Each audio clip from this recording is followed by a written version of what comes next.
同學仔，我哋今日嚟學數學嘅解題四部曲。解題四部曲有邊四步啊？分別就會係讀、問、找同埋列。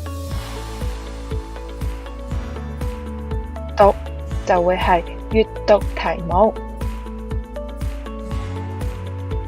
問就會係尋找問題，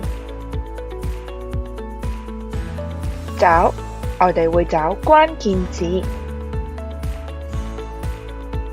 列我哋會列出算式。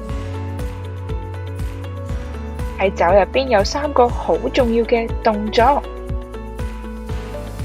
分別會係圈、間同埋括。圈我哋會圈低關鍵字，間我哋會間低答句，括我哋會括出單位。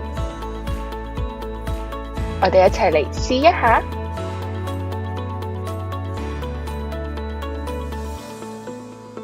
解題四部曲，第一步就會係讀，我哋一齊嚟讀題目。漢堡包有12個，豬扒包有27個，共有包多少個？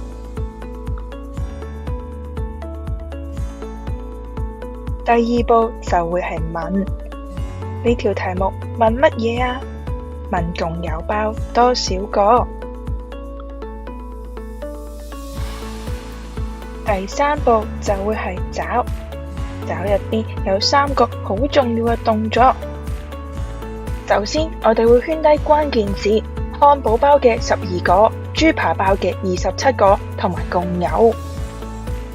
跟住，我哋會間低我哋嘅答句，共有包。最後，我哋要括埋我哋嘅單位，提醒我哋答句要寫返個單位。最後，我哋就會列出算式。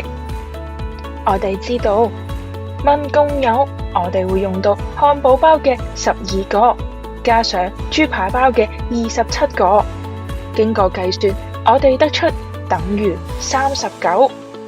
最後，我哋記得寫返我哋嘅答句同埋單位，共有包39個。同學仔要記住啦！讀問找列圈間括，做題容易好輕鬆。